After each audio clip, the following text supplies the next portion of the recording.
नमस्कार भारतवासियों। हम लोगों के साथ तो न्यायालय और मोदी सरकार दोनों मजाक कर रही हैं और इस मजाक के अंदर एक और नाम जुड़ गया, हमारे आरएसएस प्रमुख मोहन भागवत जी का। अब हमें समझ नहीं आ रहा कि कौन हमारा हितैषी है और कौन हमारा दुश्मन है। मैं बचपने से आरएसएस का कार्यकर्ता रहा, बचपने से, और आरएसएस का कार्यकर्ता रहने के कारण मैंने लठबाजी सीखी थी, जिस कारण मैं 84 में मेरी जान बची। मैं इसलिए ऋणी भी रहता हूँ, मन से ऋणी रहता हूँ आरएसएस का। लेकिन आज क्योंकि मोहन भागवत जी का भी एक ऐसा संदेशा आया कि कुत्तों को वो सड़कों पर रखने के लिए जैसे ऐसे प्रतीत हो रहा है कि वो पक्षकार है कि सड़कें कुत्तों पर है। अब समझ से बाहर हम लोग, मन परेशान है, कौन ईमानदार है कौन बेईमान है, कौन बिक गया पता नहीं लग रहा। सुप्रीम कोर्ट के अंदर साफ स्पष्ट समझ में आ रहा है कि दो न्यायाधीशों ने बड़ा ईमानदारी से एक आदेश किया, उसके अंदर कुत्तों के खिलाफ कुछ नहीं था और हमारे इंसानी हकूकों को बचाने की खातिर उन्होंने बड़ा स्पष्ट आदेश किया कि इंसानी जीवन को सुरक्षित करने के लिए उन्होंने कुत्तों को शेल्टर्स में डालने के लिए सिस्टमेटिक वे में डालने के लिए एक आदेश किया। बहुत बढ़िया आदेश। उसके बाद जो दवा माफिया से जुड़े लोग कुत्तों को जो सड़कों पे खाना डालते हैं, उन लोगों ने कुछ एजुटेशन स्टार्ट किए, कुछ और प्रयास स्टार्ट किए, डिफरेंट तरह की बातें स्टार्ट हुई। फिर एक ही दिन के अंदर अगले दिन जो है हमारे सीजीआई चीफ जस्टिस साहब ने सुन लिया और अगली डेट दे दी 3 जजों की बेंच जो सी है मुकर्रर कर दी। मजाक है ये। मतलब पहली बात तो 2009 से ही सुप्रीम कोर्ट ने इस मुद्दे को लटकाया हुआ है। सबको मालूम है कि जो हमारा संविधान के खिलाफ कुछ भी किया जाता है वो गैर कानूनी होता है और अच्छे ढंग से मालूम है जो उनसे सुप्रीम कोर्ट के जजों को कि वो बिल्कुल कानूनी ज्ञाता होते हैं, समझदार लोग होते हैं, तभी सुप्रीम कोर्ट के जज बनते हैं। भगवान के बाद न्यायालय का ही स्थान माना जाता है और वो लोगों को मालूम था कि एबीसी रूल 2023 जो सा है गैर कानूनी है, सुप्रीम कोर्ट से पास नहीं है, फिर भी उसके ऊपर कई जजों ने आदेश किए। ये विडंबना ही है हमारे देश के अंदर।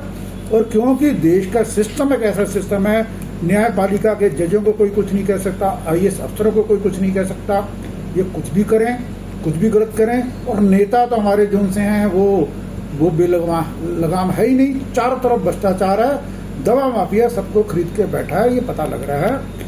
आज की डेट में जो सही समाधान है, एबीसी रूल अगर सरकार वापस ले ले तो ये सारी समस्या का हल है। सन 2005-6 तक हम सब जानते थे, सब देखते थे कि जहाँ कुत्तों की संख्या बड़ी होती थी तो एमसीडी वाले आके या कॉर्पोरेशन वाले आके या प्राधिकरण वाले आके कुत्तों को उठा के ले जाते थे। उसके बाद उनका जो भी एनिमल क्रूल्टी नियम के अनुसार जो करते थे, उनको शेल्टर में रखते थे, किसी को अडॉप्ट करवाते थे या उनको मीठी नींद देते थे, वो प्रक्रिया जो सी है उसके हिसाब की जाती थी। आज की डेट में सारा तामझाम देश का लग रहा है कि जैसे नागरिकों की जो वैल्यू है वो कुत्तों से लेके गुजरी कर दी। नागरिकों को कोई मार दे, कोई कुछ कर दे, नागरिकों की कोई वैल्यू नहीं है। क्योंकि ये बड़े बड़े नेता, ये बड़े बड़े न्यायाधीश जो से हैं और ये सारे लोग जो से हैं, चाहे हमारे मोहन भागवत जी भी हैं, ये कहीं पैदल नहीं आते जाते, इनके साथ बहुत सारे सुरक्षा गार्ड होते हैं। इनके नज़दीक कुत्ते नहीं पहुंच सकते, आवारा कुत्ते। लेकिन हम लोग, हमारे घर की माताएं, बहनें, बच्चे, बुजुर्ग कहाँ जाएं, बीमार आदमी कहाँ जाएं, सड़कों पे मर जाएं कुत्तों से, ये स्थिति बना रहे हैं। इन लोगों को सबको कोई परवाह नहीं है। बड़ा मन व्यथित हुआ जब मोहन भागवत जी की ये स्टेटमेंट आई और उसके बाद चीफ जस्टिस साहब ने जब 3 जजों की बेंच स्थापित कर दी और उस बेंच के अंदर सुनवाई क्या होनी थी कि ये पहले वाले आदेश जो से हैं और वो जो 11 अगस्त का आदेश है, आपस में कंट्राडिक्टी है कि नहीं, यहीं तक सीमित था उसका हक।